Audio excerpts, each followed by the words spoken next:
एक राजा की 6 पत्नियां थीं। राजा उन सभी को बहुत चाहता था। वो बहुत ही नेक दिल और प्रजावत्सल राजा था। राजा जय सिंह के राज्य में पशु पक्षियों से लेकर मनुष्य तक सब खुश थे, परंतु राजा के मन में एक गहरा दर्द छिपा था। उनकी 6 पत्नियां थीं, पर उनमें से कोई भी उसे संतान सुख नहीं दे पाई थी। ये दर्द हमेशा उनको कचोटता रहता था। राजा ने इसके लिए अनेकों यज्ञ और पूजा पाठ करवाए। जिस पंडित ने जैसा बोला, राजा ने वैसा ही किया, पर किसी की कोई भी युक्ति काम न आई। संतान की चाह में राजा ने एक एक करके 6 शादियां की, पर किसी भी रानी से उसे संतान सुख की प्राप्ति नहीं हुई।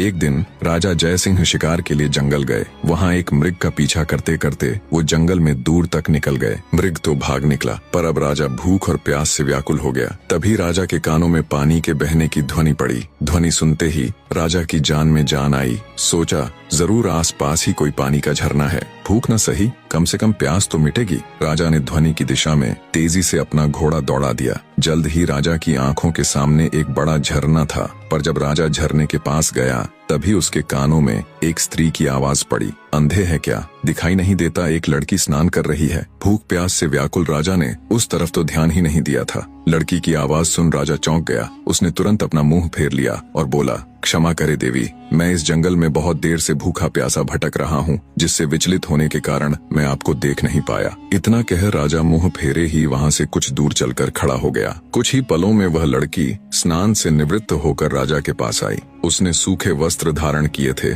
और हाथ में कुछ फल लिए हुए थे। वह राजा के पास आकर बोली, महाशय, अब आप पानी पी सकते हैं। राजा ने झरने से पानी पिया और लड़की के दिए फल खाए। पानी और फल से उनकी भूख प्यास शांत हुई। राजा ने लड़की की ओर देखा और पूछा, हे सुंदरी, तुम कौन हो और इस जंगल ब्याबान में अकेली क्या कर रही हो? लड़की ने जवाब दिया, मेरा नाम मोहिनी है। मैं पास के गांव में रहती हूँ। रोज यहाँ स्नान करने आती हूँ और जंगल से लकड़ियाँ इकट्ठा करती हूँ। ये झरना जंगल के बीच में है, इसलिए यहाँ कोई नहीं आता। राजा जय सिंह मोहिनी की सादगी और सुंदरता पर मोहित होकर बोला, मोहिनी, तुम्हारी मदद के लिए शुक्रिया। आज तुमने मेरी जान बचाई है, वरना मारे भूख प्यास के मेरे तो प्राण निकलने वाले थे। मोहिनी बोली, महाशय, अब आप भी अपना परिचय दीजिए। राजा ने गंभीर होकर कहा, आज नहीं सुंदरी, फिर कभी मैं जरूर तुम्हें अपना परिचय दूंगा। इतना कह राजा ने अपने घोड़े पर सवार होकर वापस अपने राज्य की ओर प्रस्थान किया। परंतु राजा के मन में अब भी रह रहकर कामिनी के विचार आ रहे थे। उसकी सुंदरता, उसकी सादगी, उसकी मधुर आवाज, सब कुछ राजा के मन में गहराई तक उतर गया था।